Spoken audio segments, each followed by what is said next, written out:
Papa Dudut. Ako nga pala si Belinda, 50 anyos at isang single mom sa anak kong 18 anyos na si Mia. Para kaming mag-best friend ng anak ko. Lagi kaming magkamaritesan lalo na kapag may mga ganap sa mga kapitbahay namin. Tulad na lamang nung nakaraan, may bago kaming dumating na kapitbahay at tumira sa Unit A. Katabi lang namin dahil kami naman ay nasa Unit B.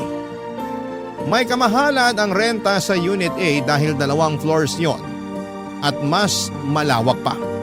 Kumpara sa aming mag-ina na 1 kwarto lang at nagkasya na lamang kami sa double deck na kama.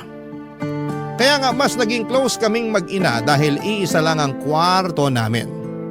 Kaya lang minsan ay pinapangarap ko rin na magkaroon ng solong kwarto ang anak kong si Mia lalo't dalaga na siya at kailangan na ng privacy. Minsan nga ay tinatanong ko kung magkano ang renta sa Unit A. Nalula na lamang ako. Hindi ko kaya ang presyo noon kaya sinabi kong magtiis na lamang muna kami ng anak ko dahil balang araw kapag nagkaroon na ng trabaho, ang anak ko ay magkakaroon na kami ng mas maayos na bahay. Yung bahay na may 2 kwarto. Kaya hanggang pangarap lang noon ang Unit A sa amin dahil hindi pa namin yon kayang upahan. Noong napakante nga yun ay panay ang punta namin doon ni Mia, doon kami nagkakape sa umaga. Inayaan naman kami ng landlady namin basta wala lang kaming masisira. Ini-imagine naming madalas kung saan namin ipopwesto sa Unit A ang mga gamit namin na bibilhin. Hanggang isang araw ay hindi na kami pwedeng tumambay doon para magkape at mag-imagine. Dahil dumating na ang bagong tenant at dahil alam naming may kamahalan ng renta sa Unit A, kaya nasigurado na agad naming may kaya ang bagong uupa doon, Papa Dudut.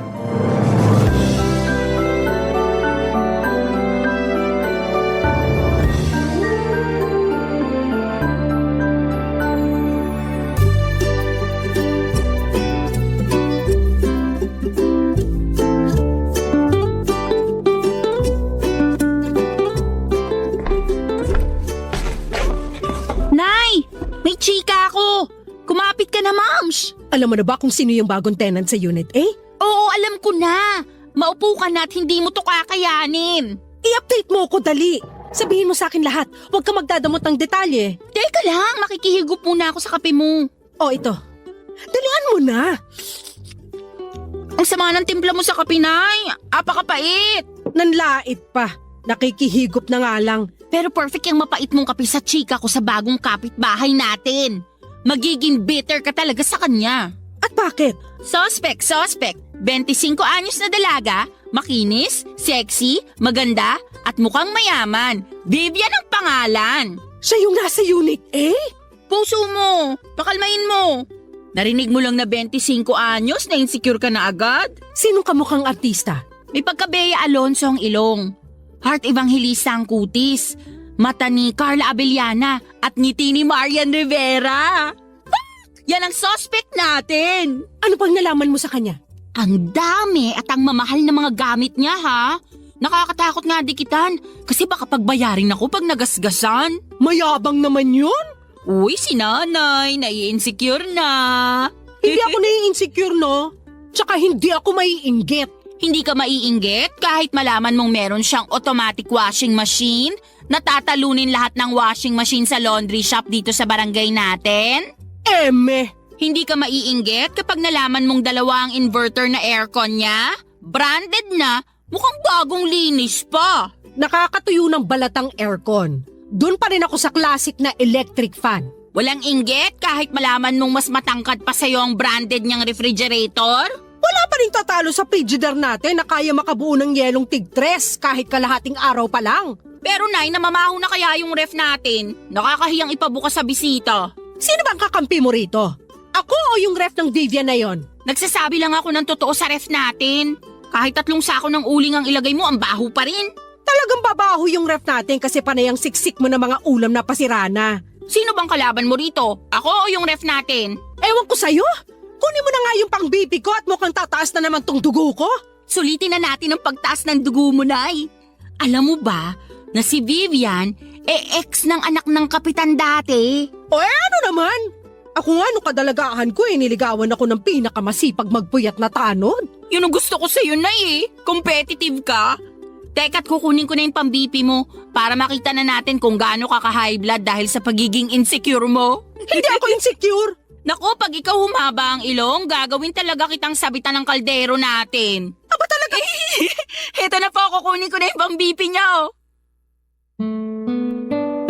Nang umalis si Mia para kunin ang pang-bibi ko ay napag-isip ako. Bigla ko naalala ang nakaraang ko. Noong bata pa lamang ako ay hindi ko na naranasan na magkaroon ng magandang gamit at lagi naming pinagtsatsaga ang pamilya ang mga napaglumaang gamit ng mga kamag-anak namin na medyo nakakaangat sa amin. Kaya nga papadudot nagsumikap ako sa pag-aaral para masigurado na makapagtapos ako at makakuha ako ng trabahong may magandang pasahod. Pero parang hindi roon gustong idirekta ng Diyos ang plano sa akin na umasenso. Hindi ako nakapagtapos ng pag-aaral dahil sa maraming kadahilanan at syempre pinakamalaking dahilan na roon ay ang pagiging kapos namin. Ang masakit pa, nabuntis din ako habang nasa kalagitnaan ako ng pagkamit sa mga pangarap ko. Pinakamasakit doon ay hindi ako pinanindigan ng nakabuntis sa akin, ang tatay ni Mia. Hindi na ako nakipagrelasyon muli sa takot na mabuntis akong muli at iwan. Ayaw ko na magdala ng panibagong bata sa mundong ito tapos hindi ko rin naman pala mabibigyan ng magandang buhay. Minsan ay nahihiya na ako sa anak kong si Mia dahil hindi ko magawang ibigay sa kanya ang buhay na dapat para sa kanya. Yung buhay na tulad ng mga iniidolo niyang mararangya ang buhay. Pero mabait at maunawain ang anak ko, Papa Dudut. Ni minsan ay hindi niya ako sinisi sa nangyari sa kapalaran namin. Sabi naman niya kahit papaano ay nakakaraos kami at iyon lang ang mahalaga. Nasa ganong pag-iisip ako nang bigla akong makarinig ng katok sa pinto namin. Agad ko yung binuksan at bumungad sa akin ang bagong tenant ng Unit A, si Vivian. Totoo ngang bata pa siya, maganda at sexy. Kahit sinong anak ng kapitan ng barangay ay papatulan siya, Papa Dudut.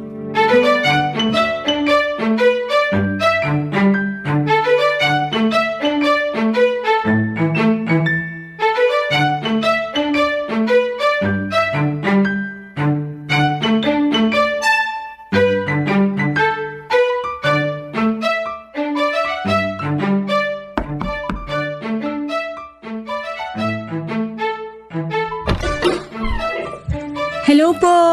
Ako nga pala si Vivian, yung bagong lipat sa Unit A. Hello, ako naman si Belinda, ang loyal na tenant ng Unit B. Nabanggit nga ng anak kong si Mia na naglilipat ka na raw. Kumusta naman? Medyo nakakapagod. Tapos ang init pa. Kaya pasensya na kung puro pawis na tong suot kong spaghetti strap ha. Kaya sigurong sisipag na mga tagabuhat mo kasi na-inspire sila masyado sa spaghetti strap mo. Joke. Ay, hindi dapat yan joke. Sinadya ko talagang magsuot ng spaghetti strap para mawala ang pagod ng mga tagabuhat ko ng gamit. Saka para ingatan nila yung pagbubuhat. Ang hirap naman kung magasgasan yung bago kong 75-inch smart TV na fully paid. Sana all 75 inches. Nay, hindi ko mahanap yung pang-BP nyo. Hindi kaya sinanglaan nyo na naman kay Aling Tessa? Ano bang BP? Bakit nag-BP sa lahi natin? Ikaw talagang bata ka. Ang hilig mong gumawa ng kwento. Nay, hi Miss Vivian. Napadaan kayo rito sa bahay namin. Pasensya na sa nanay kong allergic sa pang-BP ha. Mia? Mia nga pala, ang kaisa-isang anak ng single mom ng Unit B. Nakakatuwa naman kayong mag-ina. Ito naman talagang sana all. Saka tawagin mo na lang akong Vivian, di naman nagkakalayo ang edad natin. May maitutulong ba kami sa'yo, Vivian? Kasi parang mukhang wala na eh. Halos trinabaho na lahat ng mga tagabuhat mo. Nakakaloka nga eh. Kahit yung mga kapitbahay nating lalaki, tumulong na rin. Ayaw pang magpabayad. Ang babait naman pala ng mga lalaki dito sa atin.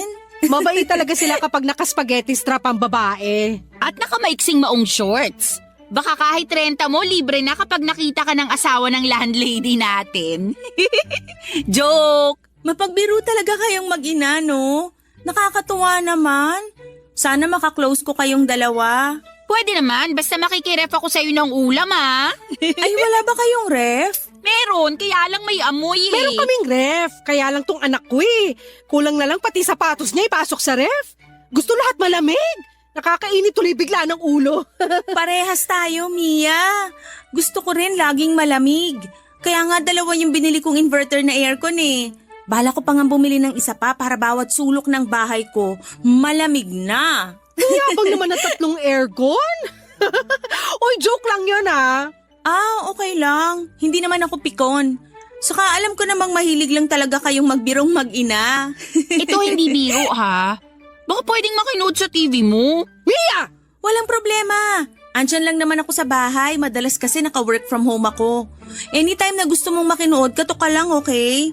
May kasama pang popcorn at soft drinks pag makikinood ka. Uy, narinig mo yun, Nay? May popcorn at soft drinks. Talo ang tubig at tinapa natin na pinapapak natin kapag nanonood tayo ng balita. Mas malasa naman ang tinapa kaysa sa popcorn. At mas healthy ang tubig kaysa sa soft drinks. Naku, pasensya na ha.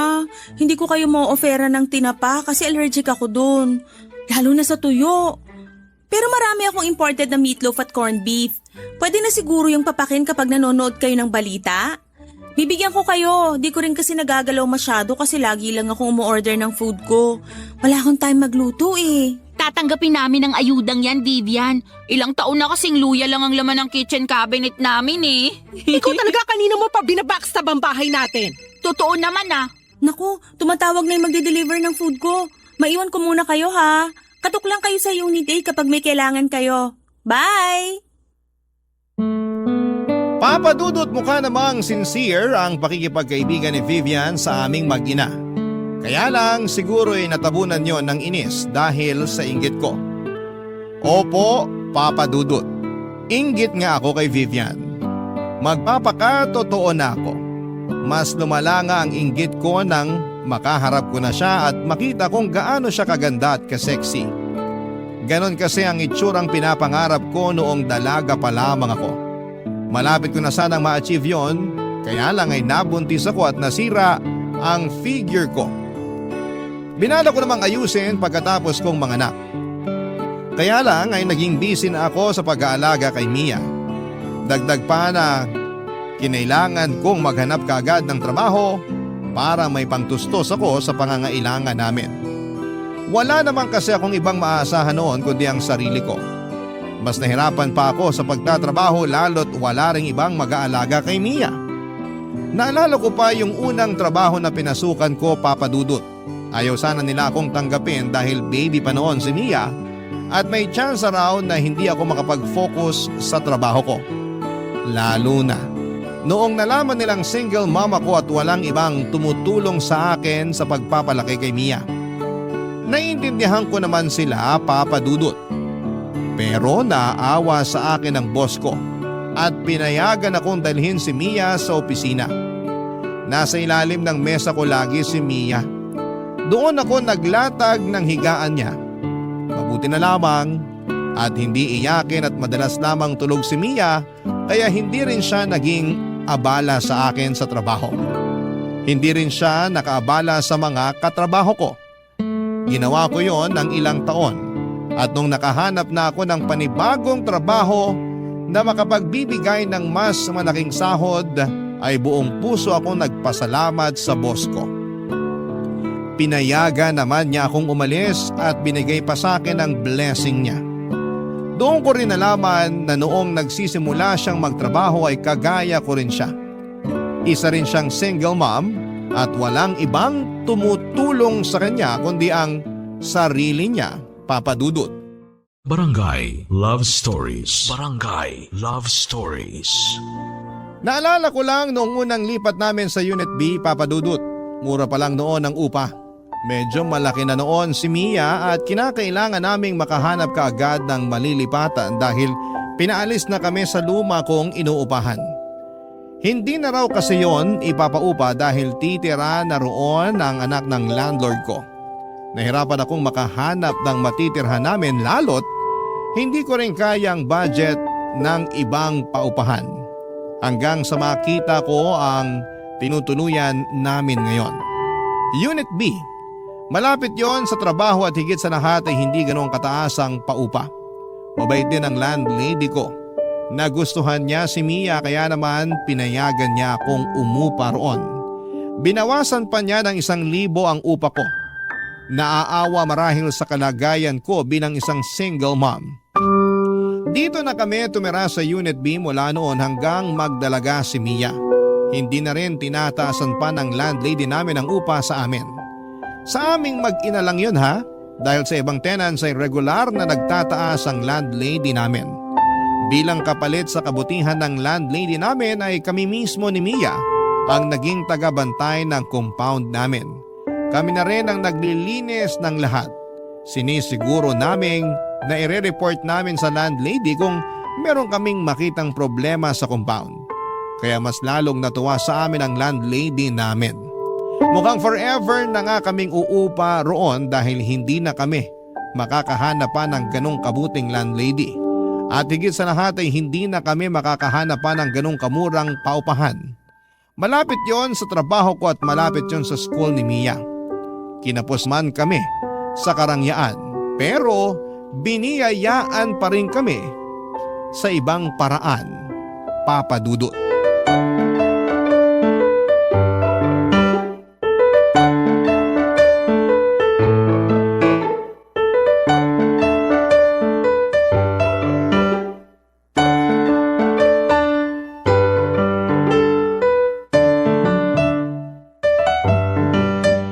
Nay, alam mo na ba?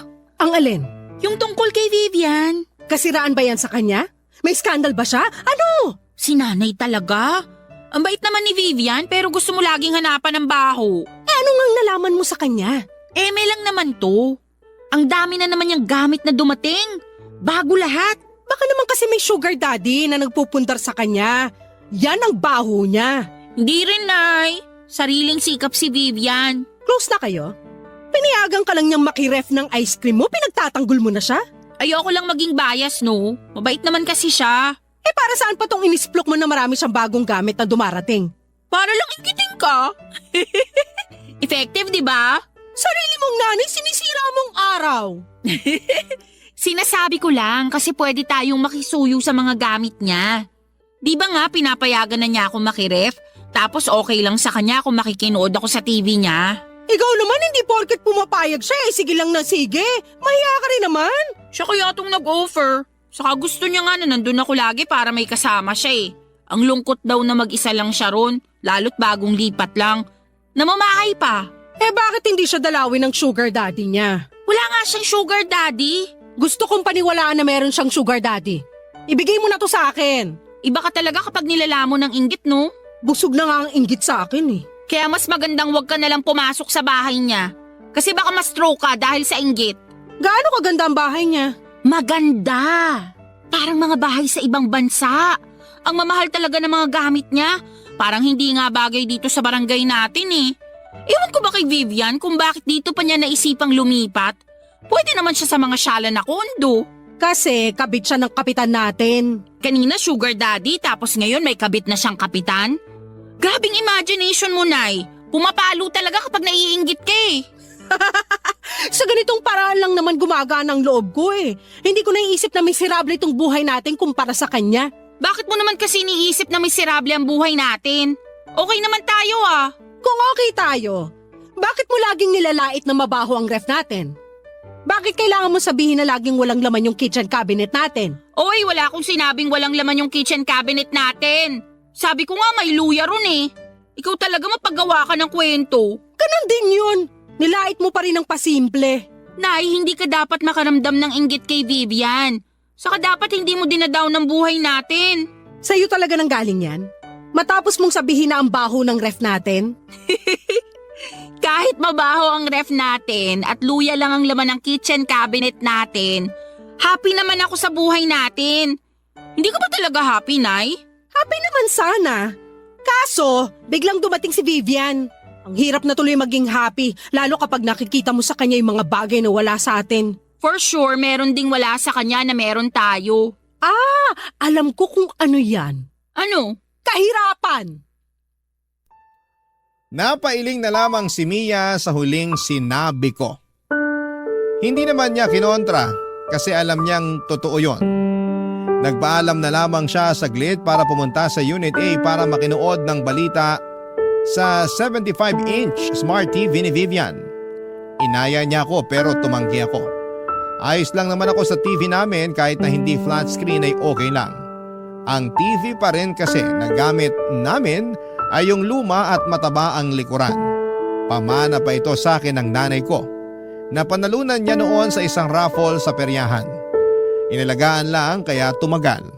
Ilang pusa na rin ang natulog sa likuran ng TV naming dahil laging mainit doon. Binuksan ko ang TV at mag-isa kong pinanood ang balita. Pero hindi ako makapag-concentrate sa pinapanood ko. Panay kasi ang balik ko sa nakaraan. Naalala ko pa kung ano ang pinakaunang gamit na pinundar ko noong lumipat kami sa Unit B. Isang kutsyon. Isang kutsyon ang una kong pinundar. Sa dati kasi naming inuupahan ay pinahiram lamang ang kutsyon sa amin. Binala ko nga yung hingin dahil gutay-gutay naman na at manipis na. Baka itapon lang nila. Pero sabi ng dati kong landlord ay kailangan daw nila yon para tulugan ang mga aso nila. Parang nasaktan ako doon. Kaming tao na mas kailangan yon ay hindi sa amin inabot. Pero hinayaan ko na. Sa unang gabi nga namin sa Unit B ay wala pa kaming kutsyon noon. Nagtiyaga kami sa mga karton na ginamit namin sa paglilipat. Pinatungan na lang namin ang mga tuwalya para hindi masyadong masakit sa likuran. Ilang araw pa ang lumipas bago ako nakabili ng kutsyon. Manipis lamang yon pero nagkasya na kaming mag-ina. At sa paglipas pa ng panahon, dala ng pagpupursige at pag-iipon ay nakabili na ako ng mas makapal na kutsyon. Hindi lang isa kundi dalawa para sa aming dalawang mag-ina, Papa Dudut.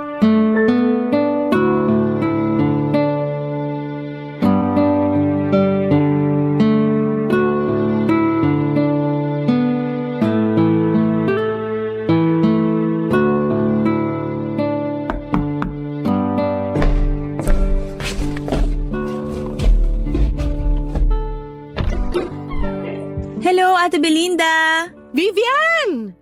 Huwag mo na akong tawaging ate. Hindi naman nagkakala yung edad natin. Ganun ba? 25 years old ako eh. Ikaw? 50. Ay, hinahanap mo ba si Mia? Wala kasi siya rito. Andun sa bahay ng kaklase niya. May tinatapos para sa school nila. Ay, hindi naman. May kailangan lang sana ako sa'yo. Sa akin? May kailangan ka? Anong meron ako na wala ka?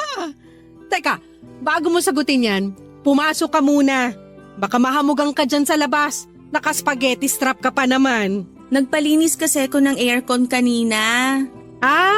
Kaya ka naka-spaghetti strap.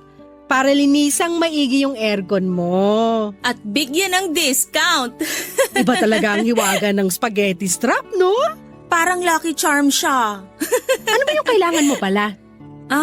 Makikihiram lang sana ako ng electric fan kung meron kayo. Mayroon ako. 3 pa. Yung isa sira. Ayun, baka naman pwedeng pahiram. Yung sira ba?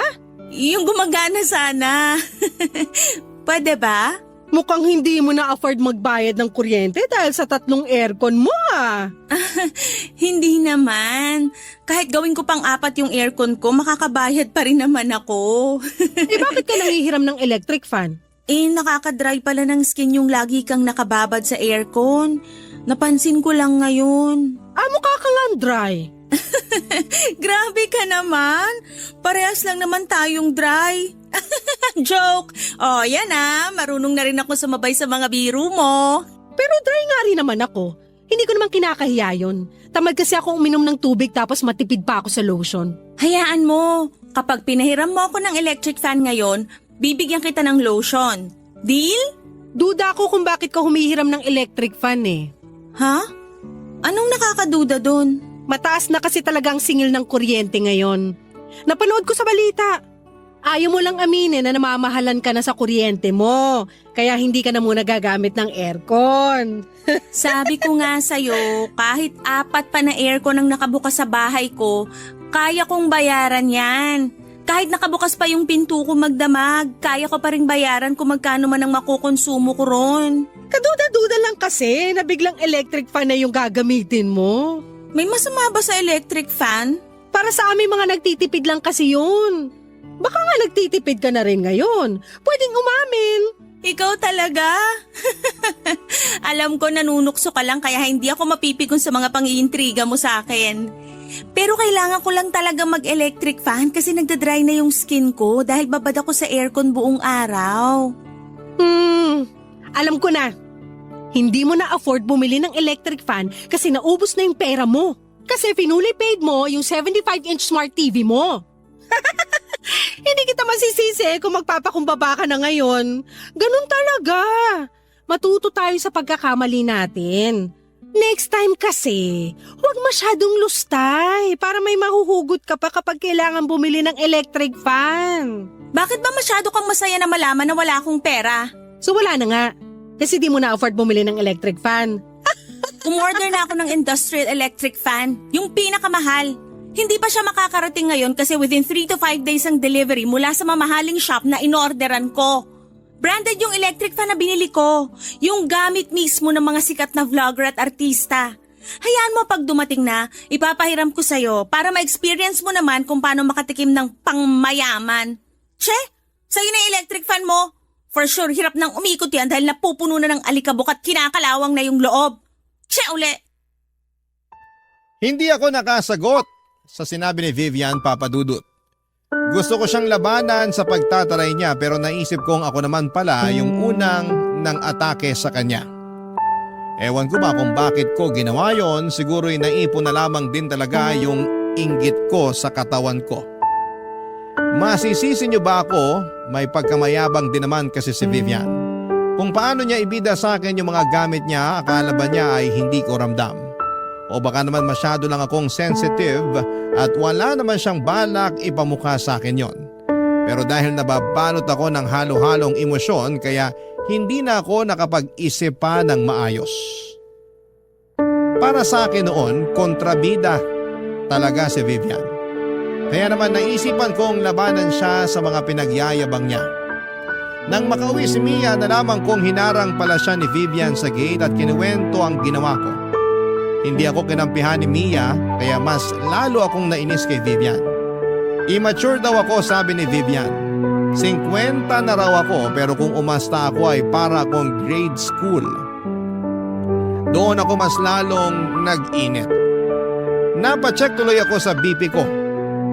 Tama nga ang hinala ko, tumaas na naman ang BP ko. Wala akong ibang sinisisi noon kundi si Vivian at nararamdaman kong inggit sa kanya.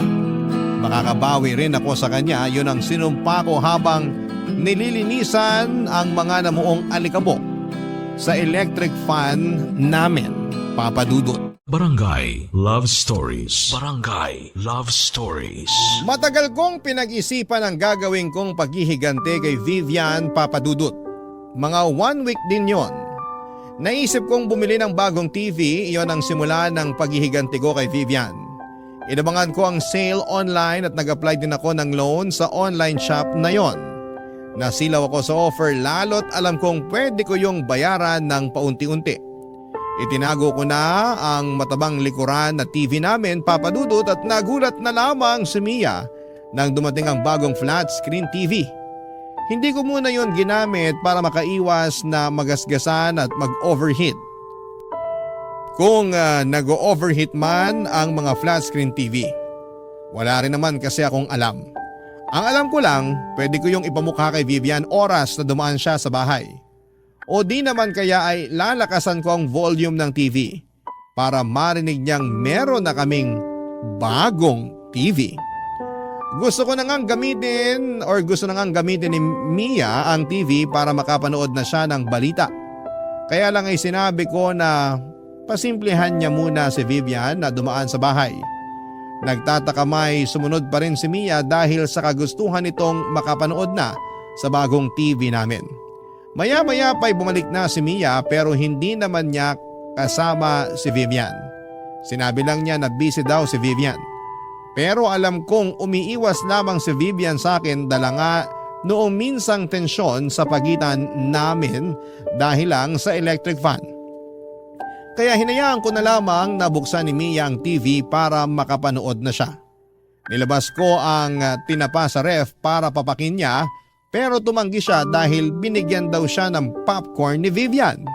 Nainis na naman tuloy ako, Papa Dudut.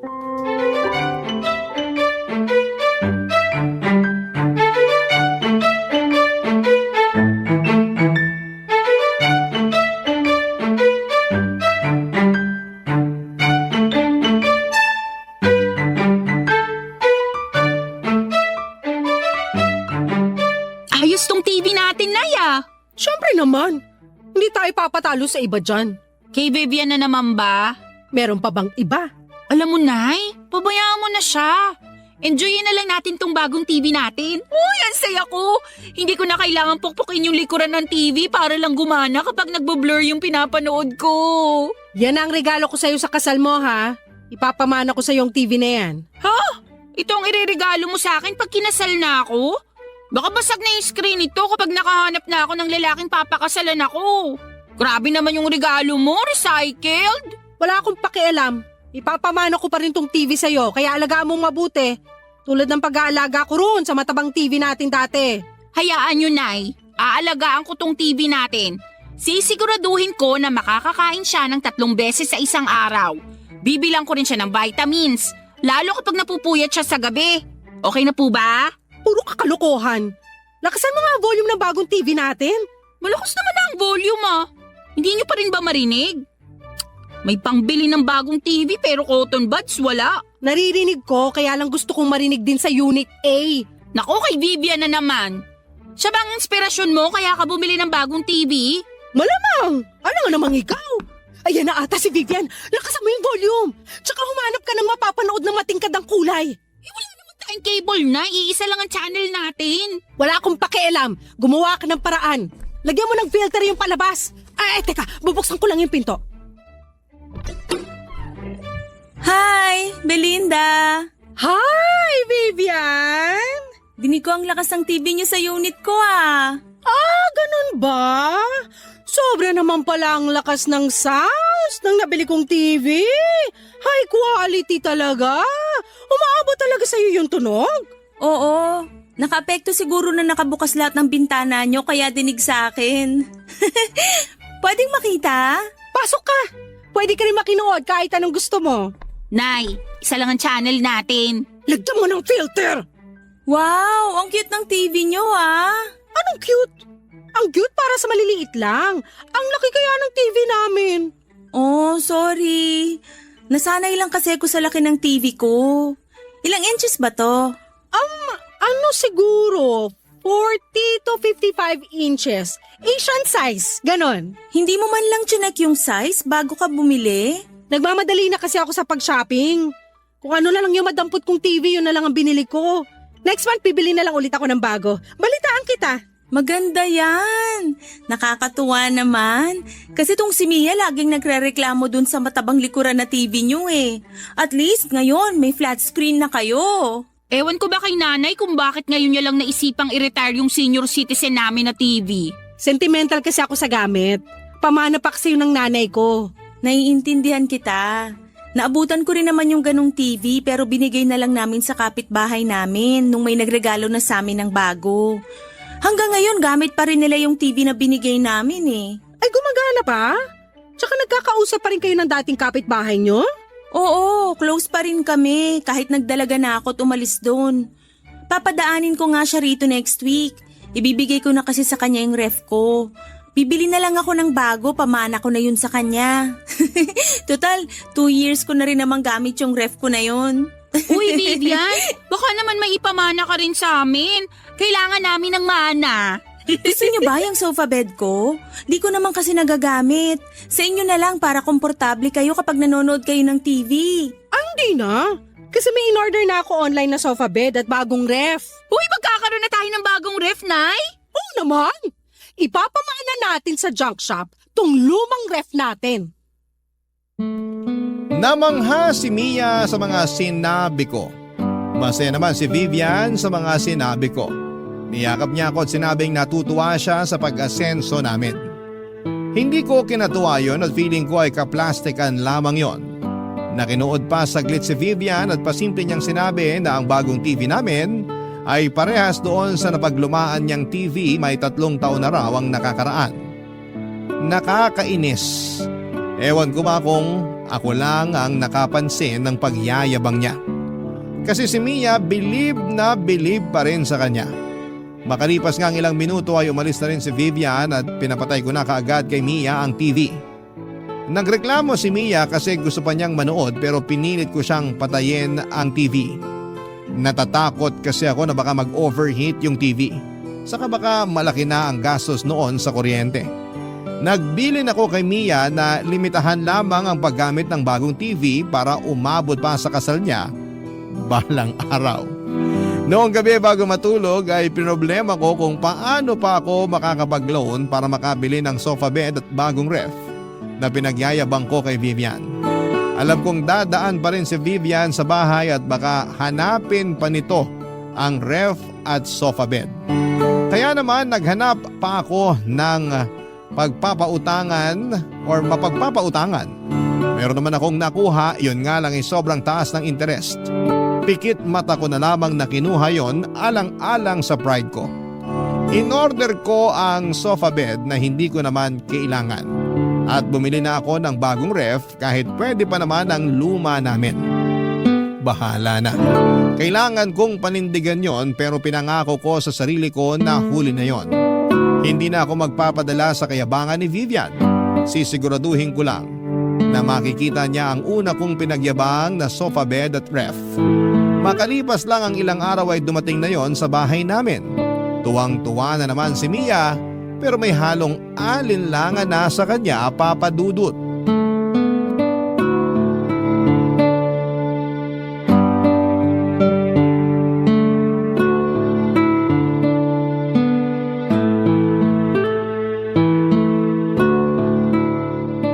Ito na ba yung sinasabi niyong sofa bed kay Vivian?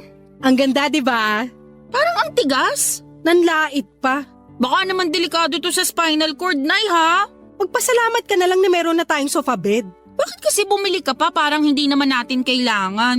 Para ma-enjoy mo kapag manonood ka sa flat screen TV natin na hindi pa fully paid. Parang di nakaka-enjoy kasi nga matigas.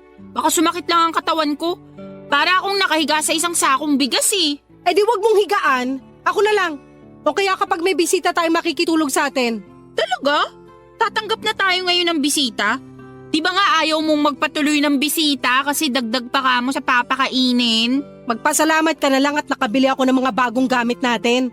Nagpapasalamat naman ako, kaya lang hindi ba parang sobra na tunay?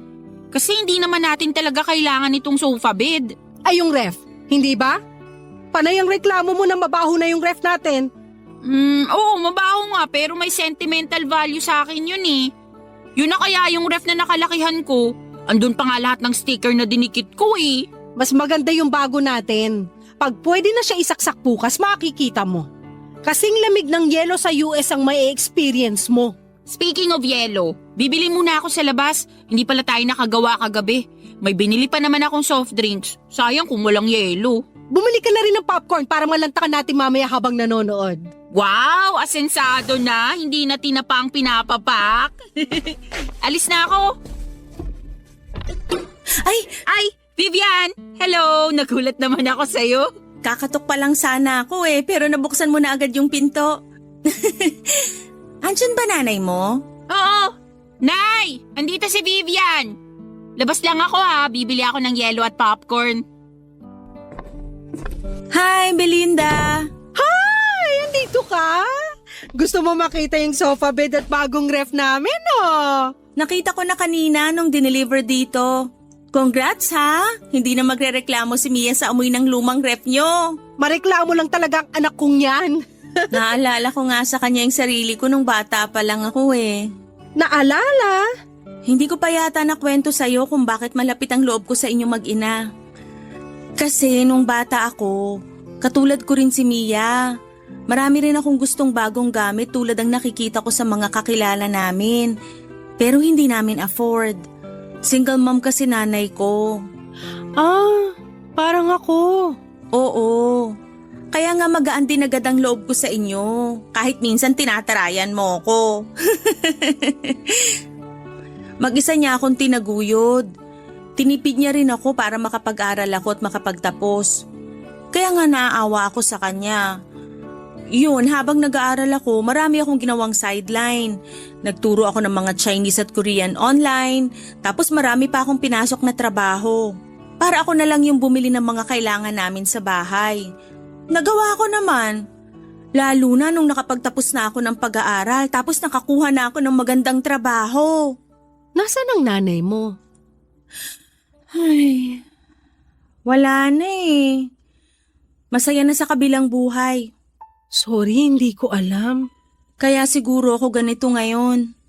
Bili lang ako ng bili ng mga gamit na pangarap namin dati ng nanay ko. Baka sakaling makabawi man lang ako sa kanya kapag nakita niyang asensado na yung anak niya. Kaya, pasensya na kung madalas nagtutunog mayabang na ako sa mga pinamili kong gamit. Oo nga eh. Nayayabangan nga ako sa'yo nung una. Pero hayaan mo na yon. Naiintindihan ko na ngayon. Hindi ko naman gustong ipagyabang. Kaya lang pagkaharap kita, parang sinasalamin mo nanay ko. Kaya gusto kong sabihin sa'yo lahat ng nabili kong mga gamit kasi sa puso ko, parang gusto kong matuwa ka. Kasi parang sa ganung paraan, feeling ko, natutuwa na rin si Mama.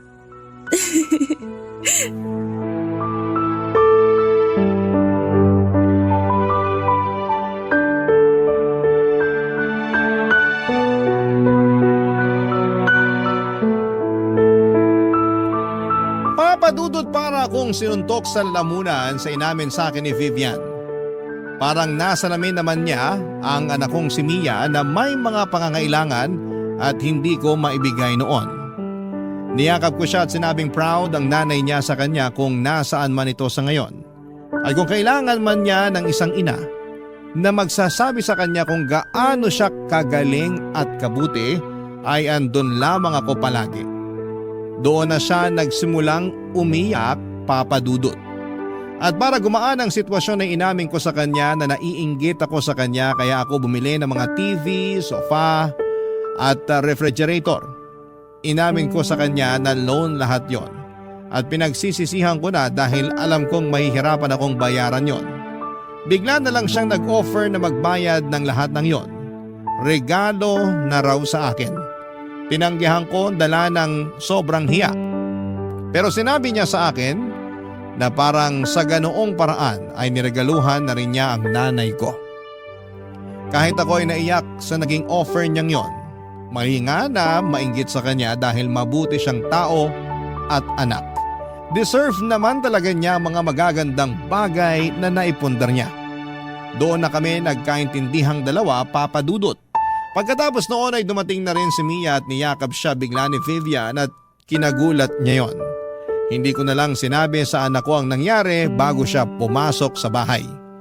Inaya ko si Vivian na manood sa TV namin kahit na isang channel lamang yon. Pinaunlakan naman niya yon at masayang inupuan ang matigas na sofa bed. Nakangiti pa rin siya at masaya sa sofa bed. Inaya ko rin siyang matulog muna sa amin. Sa unang beses ay pumayag akong magpatulog ng bisita sa bahay. Kay Vivian lang dahil parang naging anak na ang tingin ko sa kanya. Maraming salamat papadudot sa pagbasa ng aking liham. Sana po ay magawa namin itong mapanood ni Mia at Vivian sa inyong YouTube channel. Muli maraming salamat. Ako ang inyong kabarangay forever, Belinda. Dear Papa Dudut, magandang araw sa inyo at sa mga kabarangay natin na nakikinig sa Barangay Love Stories. Kung hindi ninyo na itatanong ay fan ako ng programa ninyo sa radyo. Nahawaan ko na nga ang kuya adi ko sa pagkahilig sa programa ninyo. Kaya naisip ko na sumulat sa inyo upang ibahagi ang kwento naming magkapatid. Pero bago tayo pumunta doon ay magpapakilala muna ako. Ako po si Sheena, 23 years old at taga Cubao, Quezon City. At kakagraduate ko lang sa kursong Information Technology or IT. Nagtatrabaho ako ngayon sa isang private company sa Quezon Avenue. Mag-uumpisa ang lahat nito lang 2024. Around February yon last year. Kami na lang ng kuya ate ko ang magkasama sa buhay matapos naming maulila sa mga magulang. Bali nagre-renta kami ng apartment na may isang kwarto, CR at magkasamang sala at kusina. 10 taon pa lang pagitan ng mga edad namin. 33 years old na noon ang kuya. Tumungo-samis kami pero nakipagsapalaran dito sa Maynila ang kuya ko. Namasukan siya sa call center at hindi nagtagal ay kinuha niya ako sa pangangalaga ng tiyahin namin sa probinsya na kapatid ni nanay para pag-aralin.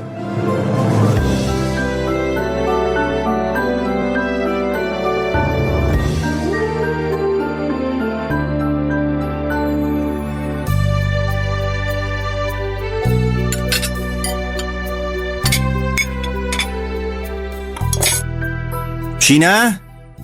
Sheena, kakain na! Lumabas ka na dyan sa kwarto mo. Okay, kuya.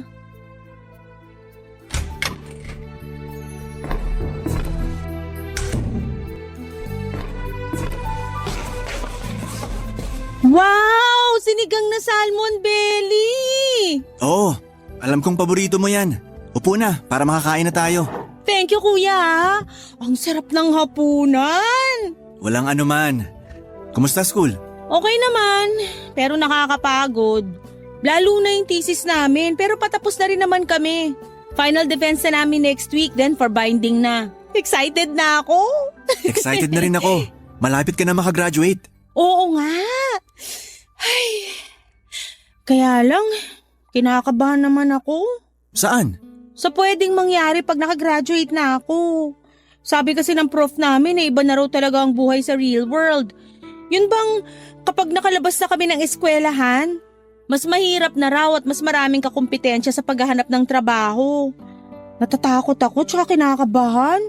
What if hindi ako makasabay sa kanila? Wow. Teka muna. Isa-isa lang, Sheena. Anong isa-isa lang? Marami na ba ako sinabi? Medyo. Kalma ka muna. Gusto ko namang kumalma, pero kinakabahan talaga ako. Kaya nga, kalma ka muna. Tsaka ka nakabahan. Wala ka pa naman dun eh. Wala pa nga ako doon, pero pag naiisip ko na, mas lalo akong kinakabahan.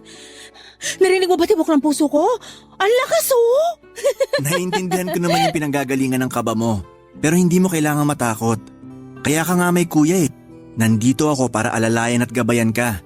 Lalo na sa pagharap mo sa sinasabi mong real world.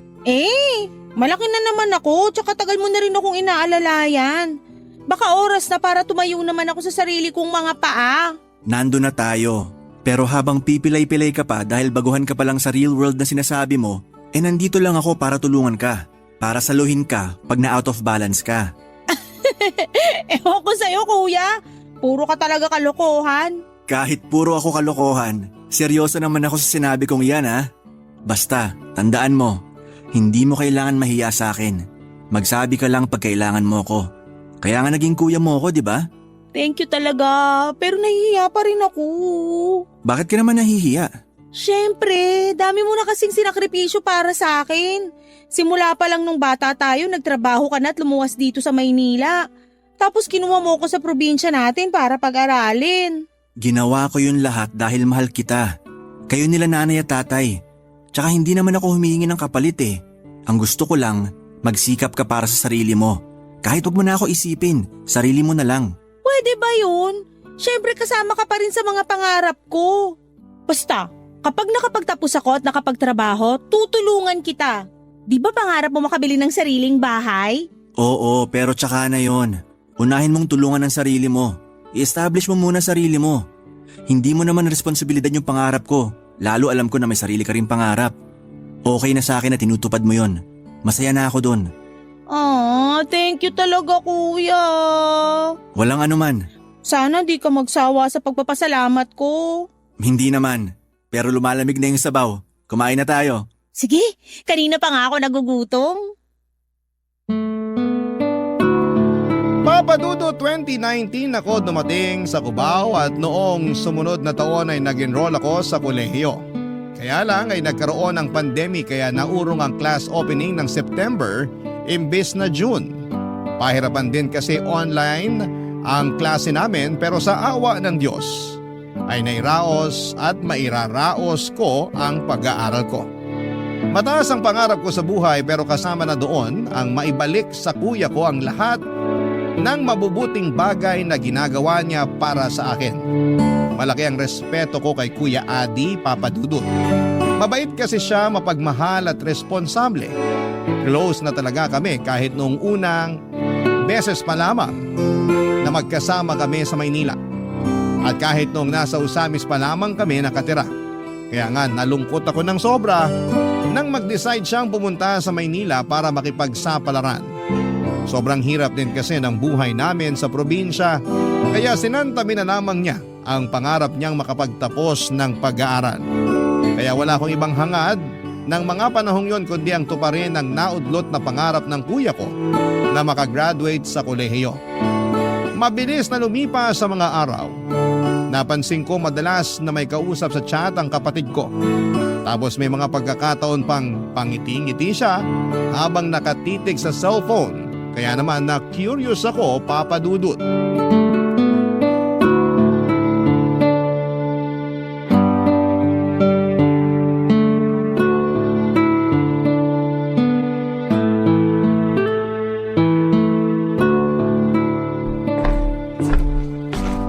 Hi, Kuya! Hi. Sino yan, ha? Ha? Yang ka-chat mo. Napapansin ko pa na ngiti mo dyan sa cellphone mo eh. Huhulaan ko. Babae yan, no? Ikaw talaga? Lakas ng radar mo. Sagutin mo na lang tanong ko. Oo, tama ka. Babae nga to. Eh, nililigawan mo? Ha? Hindi. Sus, hindi raw. Sa lapad ng ngiti mong yan. Hindi naman talaga. Magkaibigan lang kami. Diyan naman nagsisimula ang lahat. Pero curious ako, sino siya? Pakilala mo naman sa akin para may idea lang ako kung sino yung babaeng nagpapakilig sa kuya ko. Kilig ka dyan. Di ako kinikilig Astig kaya ako. Astigin mo mukha mo. Sino nga? Katrabaho mo ba? Hindi. Kaya nga sino? Kilala mo na to eh. Talaga? Pero wala akong matandaan na kilala kong babae na nalink sa'yo. Wala nga halos nung naghiwalay kayo nung ex mong si Sarah Lynn eh. Siya nga yun. Si Sarah Lynn? Oo. Teka, tama ba narinig ko? Si Sarah Lynn yung ka-chat mo? Oo, siya nga. At kailan ba kayo nagkaroon ng communication uli? Nitong buwan lang. Nag-chat siya sa messenger ko. Pero late ko na nakita kasi nasa request message pala. Nagbago na rin siya ng Facebook account. Bakit mo naman in-accept? Nakalimutan mo na ba yung ginawa sa'yo ng babaeng yan? Napatawad ko na naman si Sarah Lynn at nagsisisi na siya sa nagawa niya. Ngayon, kinontak niya ako para makipagkaibigan. Lalo ngayon nahiwalay na raw sila ng kinakasama niya. Eh ano ngayon kung wala na sila? Kumalma ka nga muna, huwag kang sumigaw. Nagulat lang ako. Nakakaloka naman kasi ang si Sarah Lynn. Anong nakakaloka dun? Yung pakikipagkaibigan niya sa'yo porke hiwalay na sila ng tatay ng anak niya. Hindi ako naniniwala. Baka may masamang balak yan. Huwag mo naman pag-isipan ng masama yung tao. Paano di ko pag-iisipan ng masama ginawan ka na niya ng masama? Nakaraan na yon. Sabi ko nga napatawad ko na siya. Ibang klase ka rin, kuya. Sinaktan ka niya ng husto nun tapos bilis mo lang siyang napatawad. Kilala mo naman ako, di ba? Hindi ako mapagtanim ng galit sa ibang tao. Tsaka si Sarlene naman to. May pinagsamahan kami. Meron nga at ang tagal nun. Pero pinagpalit ka lang niya sa iba. Di ko naman nakakalimutan yon. Tsaka nakikipagkaibigan lang naman yung tao eh.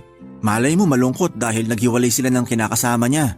Wow, sa dinami-dami ng kakaibiganin, dun pa talaga sa ex-boyfriend niya na sinaktan niya ng husto? Kung di ba naman makapalang mukha niyang Saralyn na yan? Sheena, kahit galit ka sa tao, hindi pa rin tama na pagsalitaan mo siya ng ganyan. Hindi ko kasi alam yung sasabihin ko. Nakakainis lang na bigla-bigla na naman siyang babalik sa buhay mo. Nag-aalala lang ako sa'yo. Salamat sa pag-aalala. Pero alam ko naman yung ginagawa ko. Sana nga. Ewan ko na lang sa'yo pag nasaktan ka pa uli ng babaeng yan.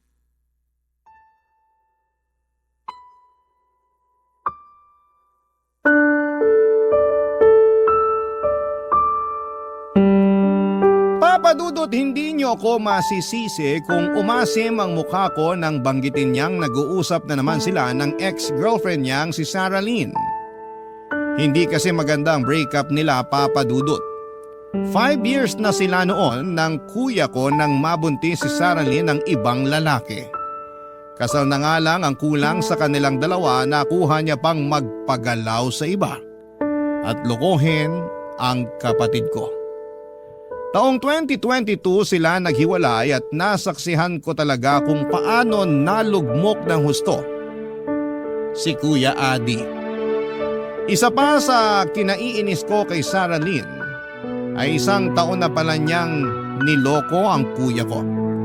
Ibig sabihin may iba na siyang kalandian habang sila pa ng kapatid ko. Katrabaho niya ang tatay ng anak niya sa private company na pinapasukan niya noon. Ang galing din niyang magtago.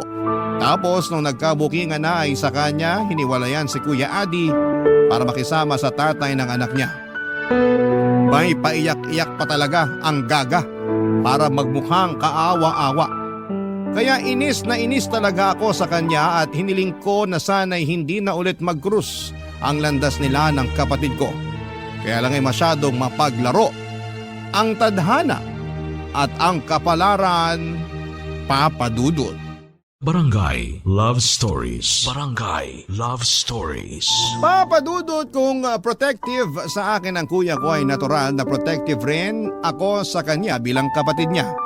Kahit naman sinong kapatid ay hindi naghahangad na masaktan ng ibang tao, yung mga kapatid nila hindi ba? Kaya nga pinakita at pinaramdam ko talaga kay Kuya Adi ang hindi ko pagsang-ayon sa pag-uusap nilang muli ng ex-girlfriend niya. Araw-araw kong pinapaalala sa kanya ang darkest days niya noong iwanan siya sa ere ni Sarah Lynn. Sabihin niyo ng kontrabida ako sa love story nila, pero wala na silang love story na dapat pang ipagpatuloy at balikan. Pero wala naman akong magagawa kung gusto rin ng kapatid ko ang atensyon na nakukuha niya sa babaeng yon. Kahit na ayaw kong makipagkaibigan ulit si Kuya Adi kay Sarah Lynn, lagi ko pa rin nahuhuling kachat niya at kausap sa cellphone ng ex-girlfriend niya.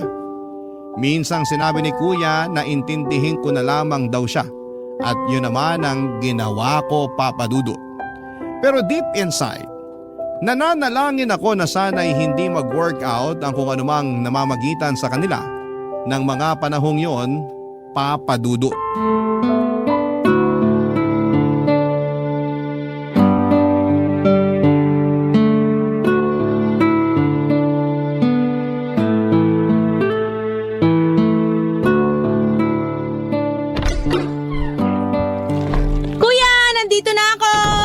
May binili akong donut na ube flavor.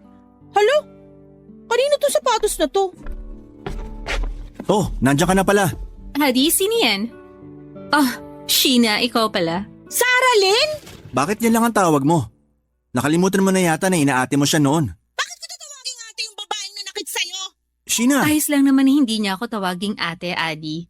Naiintindihan ko si Sheena. Kahit na, hindi pa rin tama yun. Anong ginagawa mo rito sa amin? Ha? Ano? May inasikaso lang ako na malapit dito. Kaya naisipan kong dalawin si Adi rito sa apartment nyo. Yun lang ba talaga pakay mo? O may iba ka pang dahilan? Ano bang sinasabi mo? Alam mo kung anong sinasabi ko? Sheena, parang di ko na nagugustuhan pakikipag-usap mo kay Sarah Lynn. Bakit kuya? Wala naman ako sinabing masama sa kanya. Nagtanong lang ako. Oo nga, pero bakit ganyan ka makapagtanong sa kanya? Ano ba dapat ang tamang pagtatanong ko sa babaeng nanloko at nang iwan at nanakit sa'yo? Di ba nag-usap na tayo tungkol dito? Akala ko nagkakaintindihan na tayo. Nag-usap tayo, pero saan tayo banda nagkaintindihan na papupuntahin mo yung babaeng yan dito sa apartment natin? Hindi ko siya pinapunta rito. Dinalaw ko lang ang kuya mo. Nagdala pa nga ako ng mga pagkain na paborito niyong dalawa. Hindi mo kami makukuha sa pagkain. Sa'yo na lang yan. Sheena naman.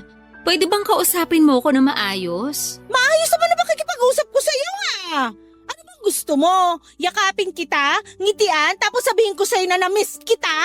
Hindi naman sa ganun. Mabuti pa, pumasok ka na lang muna sa kwarto mo, Sheena. Bakit ko naman gagawin yon? Dahil binabastos mo na si Sarah Lynn. Baka nakakalimutan mong bisita ko siya at wala kang karapatan na bastusin siya. Bakit sa akin ka nagagalit? Alam nga naman kay Sarah Lynn, Wala naman sinasabing masama sa'yo yung tao. Ikaw yung kanina pa sabi na kung ano-ano dyan. Alam ko na hindi mo inaasahan yung pagpunta niya rito. Pero hindi pa rin tama na tratuhin mo siya ng ganyan. Ayos lang naman ako. Siguro nagulat lang talaga si Sheena. At saka, na-realize ko na hindi ko pala siya pwedeng sisihin na ganyan siya makipag-usap sa akin. Nasaktan kita noon at walang kapatawaran yung nagawa ko sa'yo. Pero napatawad na kita. Matagal na. Salamat, Adi. Ako, hindi ko pa napapatawad yung babaeng yan. Sheena! Pasok na ako sa kwarto ko, kuya.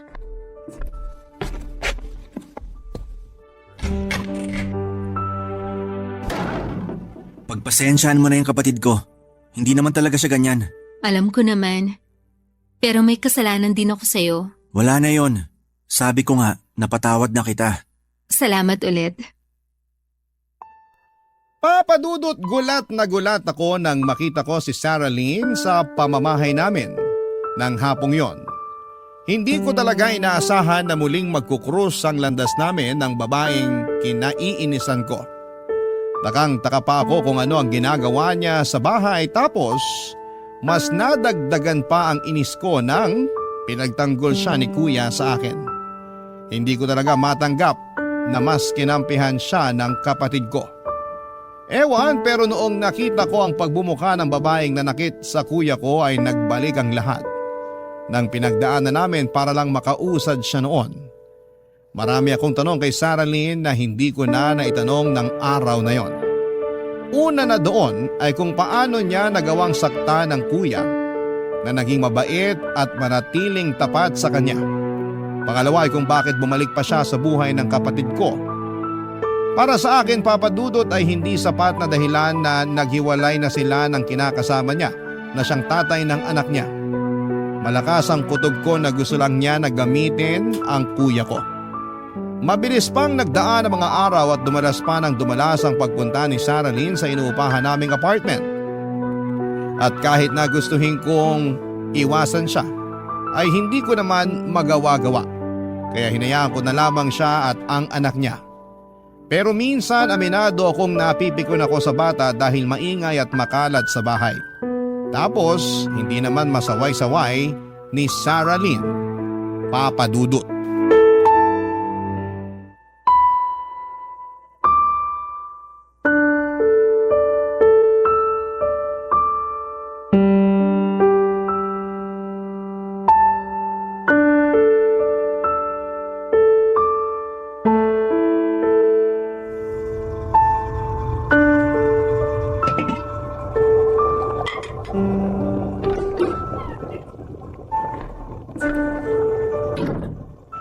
Nandito na ako! Ikaw na naman? Magandang gabi rin sa'yo, Sheena. Bakit ikaw nagluluto dyan? Nasaan kuya ko? Bumili lang ng soft drinks sa tindahan. Tungkol naman dun sa isa mo pang tanong, wala lang. Gusto ko lang kayong ipagluto ng kuya mo. Tsaka sabi niya, na-miss na raw niya kaya pinagluto ko siya ng paborito niya. Halika, upo ka na para makakain ka na. Hindi pa ako gutom. Hindi mo na ba talaga ako mapapatawad? Ano yon? Ang sabi ko, kung hindi mo na ba ako mapapatawad? Kung tutuusin, hindi naman ikaw ang nasaktan ko. Yung kuya mo. Pero bakit parang abot langit yung galit mo sa akin? Ibang klase. Nagtanong ka pa talaga. Para lang malaman ko. Hindi ko kasi maintindihan eh. Ilang araw na akong pumupunta rito sa inyo at nakikipagmabutihan sa kuya mo. Pero ikaw yung ayaw. Kung kuya mo nga, napatawad na ako eh. Wala kang alam kung gaano mo nasaktan si kuya nung niloko at hiniwalayan mo siya. Sobrang lugbok siya nung mga panahon na yon. Wala siyang ginawa kundi umiyak at magmukmuk dito sa bahay. Natuto rin siyang uminom ng alak at makipag-inuman sa kung sino-sino kahit hindi naman niya ginagawa. Habang ako, alalang-alala sa kanya. Halos sirain na niya yung buhay niya at habang pinagdadaanan niya yon, ako ang kasama niya. Napakarami niyang iniyak ng dahil sa'yo. Marami rin akong iniyak dahil sa kuya ko. Tapos tatanungin mo ako ngayon kung bakit abot langit ang galit ko sa'yo? Pasensya ka na. Hindi ko alam na ganyan palang pinagdaanan niyo ni Adi. Oo! Kaya nga nagagalit ako sa'yo ngayon dahil nakuha mo pa talagang bumalik sa buhay namin. Sana hindi ka nalang uli nagpakita sa kuya ko. Ayoko na naman sana magpakita kay Adi. Pero narealize ko na mahal ko pa rin siya. Mahal! Pinagpalit mo siya sa iba, tiniwan mo nga siya! Basta, isang araw, nagising na lang ako na nagsisisi na sa mga nagawa ko sa kanya. Tapos nagkataon na nagkahiwalay na kami ng tatay ng anak ko kaya… Kaya ginulo mo na uli buhay ng kuya ko! Hindi naman ganun yun. Nagbago na ako. Nagbago mukha mo! May kasabihan nga na once a cheater, always a cheater! Kaya di ako naniniwala sa sinasabi mo! Kung ayaw mong maniwala, ikaw ang bahala. Wala ka rin naman magagawa, lalo na nagkabalikan na uli kami ng kuya mo. Ano ka mo? Oops! Hindi mo pa pala alam? Ulitin mo nga yung sinabi mo! Sabi ko, kami na uli ni Adi. Kaya wala ka na magagawa. Tsaka wala na rin akong paki sa'yo kung mapatawad mo pa ako o hindi. Hindi naman ikaw ang karelasyon ko, kuya mo naman. Kaya bahala ka na dyan. Kung ayaw mong kumain, edi wag.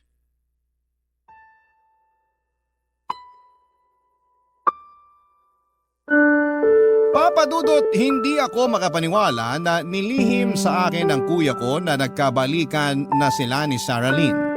Sa bagay, alam niya na posible akong maggalit sa kanya o magtampo. Ayaw ko kasi talaga sa babaeng yon para sa kanya pero alam ko rin naman na sino ba ako para hadlangan ang pag-iibigan nila. Kahit na pinilit kong hindi magtampo sa kuya ko pagdating niya sa apartment, nang gabing yon ay hindi ko pa rin nagawa. Hindi ko siya kinausap habang nandun si Sarah Lynn. Pero sa huli nagkabati pa rin kami, Papa Dudut. Nung makaalis na kasi si Sarah Lynn sa apartment ay kinausap ako ng kapatid ko upang ipaliwanag sa akin ang lahat-lahat. Sinabi niya ulit kung gaano niya kamahal ang ex-girlfriend niya at kahit na anong gawin niya ay hindi naman daw talaga nawawala yung pagmamahal na yon, Papa Dudut.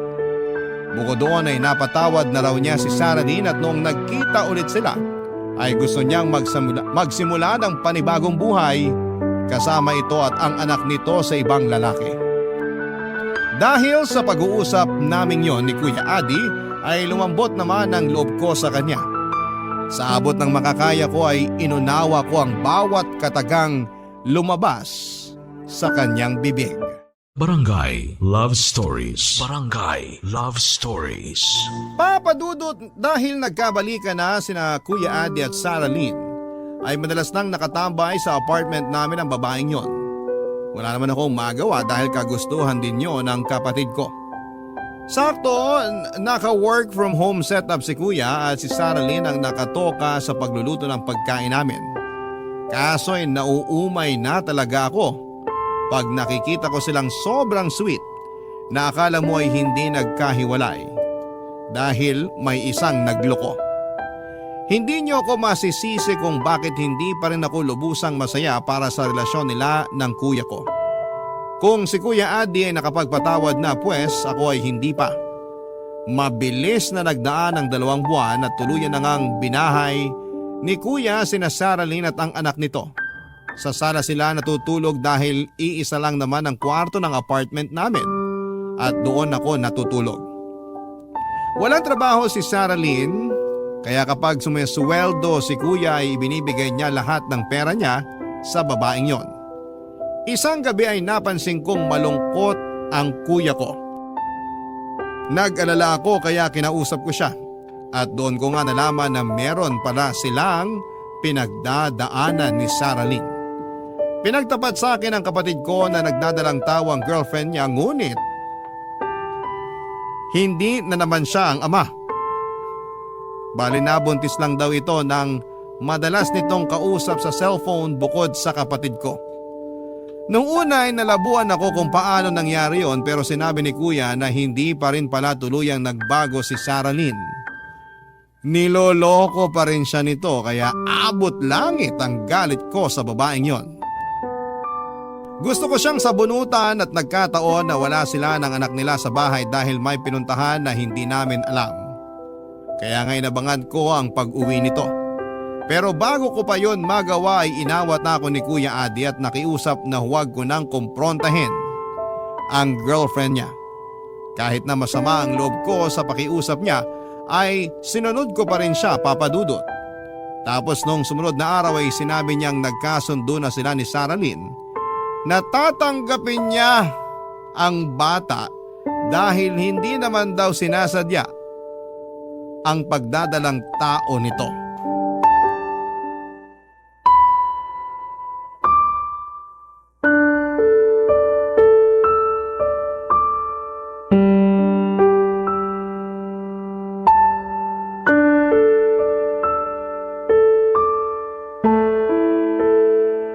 Saralyn naman! Ano bang problema mo, Adi? Kanina ka pa. Para kang bata nagmamaktol. Paano hindi ako magmamaktol? Napapadalas na yung pag-alis mo. O bakit? Wala na ba akong karapatang umalis? Meron, pero saan ka ba pupunta? Pati ba naman yun gusto mo pang malaman? Malamang! Sino ba ako sa buhay mo? Baka nakakalimutan mong boyfriend mo ako. Ay, oo nga pala. Boyfriend nga pala kita. Pero hindi naman ibig sabihin nun pagbabawalan mo na ako sa mga bagay na gusto kong gawin. Hindi kita pinagbabawalan. Gusto ko lang malaman kung saan ka pupunta. Sa mga kaibigan ko, niyaya nila ako magkape. Magkape? Hindi ba masama sa buntis yun? Saan mo naman napulot yan? Hindi masama ang kape sa buntis. Pero sabi ng OB na maselan daw pagbubuntis mo. Baka naman mapano ka niyan pag lumabas ka. Natatakot ako na may mangyari sa'yo at sa baby. Anong palagay mo sa akin, hindi maingat? Saralyn naman. Anong gusto mong gawin ko? Huwag na ako umalis kahit naka-oo na ako sa mga kaibigan ko? Anong nangyayari dito? Dinig na dinig ko kayo dun sa kwarto Pasensya ka na, Sheena. Bakit ka ba kasi sumisigaw, Saralyn? Yan kasing kuya mo Masyado akong kinukulong dito sa pamamahay nyo. Anong kinukulong? Hindi totoo yan. Naniniwala ako kay kuya kasi pansin ko na ilang araw ka na rin alis ng alis. Hindi ka mapirmi dito. Pati anak mo sa amin mo pinapaalaga. Sheena, wala namang problema doon. May problema doon dahil naging pabayang nanay itong babaeng to. Anong pabaya? Hindi ako pabaya. Hindi raw. Pero parang wala kang pakialam dyan sa baby na nasa tiyan mo. Di ba sabi raw ng OB mo, delikado pagbubuntis mo? Dapat naka-bed rest ka pero wala kang ginawa kundi maglakwatsa. Ang kati ng pa mo. Sumusobra ka na talaga, Sheena. Bakit? Dahil totoo? Sabihin mo nga sa amin, saan ka ba talaga pumupunta at laging kating-kati ang paa mo na umalis? Sa mga kaibigan ko nga. Makikipagkita ako sa kanila dahil ang boring dito sa inyo. Sa mga kaibigan mo nga ba? O sa tatay niyang anak mo? Ha? O ano? Gulat ka no? Kasi totoo? Syempre hindi. Adi, sawayin mo nga yung kapatid mo. Sheena! Bakit kuya?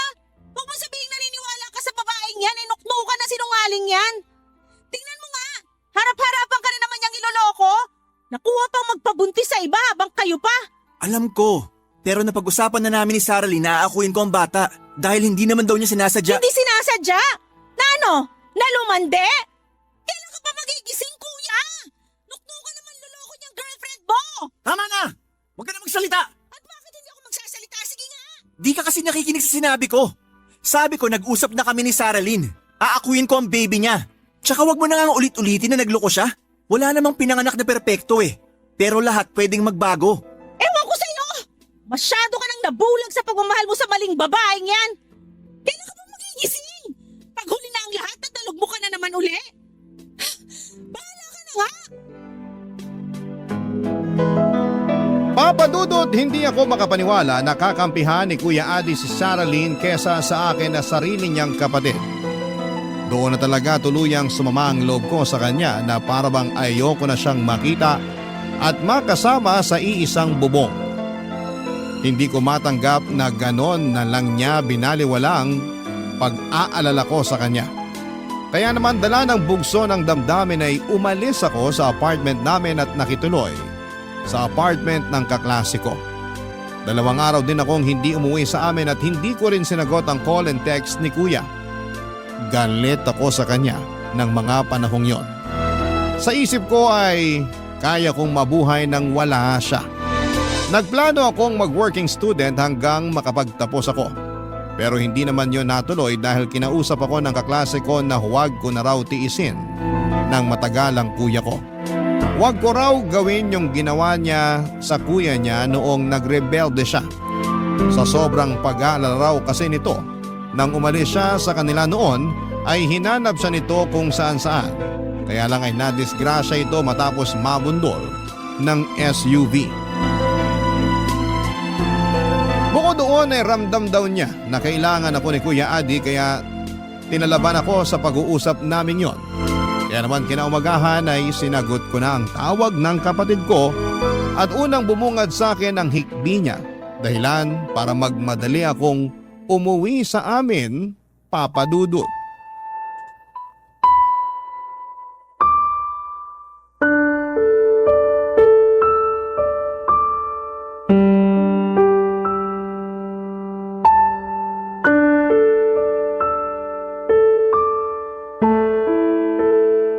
Hindi na talaga ako nagulat na iniwan at niloko ka na naman ng babaeng yun, kuya. Sobrang kati niya. Kaya di na ako nabigla sa ginawa niya. Hindi rin ako makapaniwala. Buong akala ko ayos kami. Pero iniwan niya pa rin ako para sumama dun sa nakabuntis sa kanya. Tama ka nga na yung lalaking yun ang kinikita niya sa tuwing umaalis siya. Akala ko nagbago na siya. Hindi talaga ako naniniwala na nagbago na siya.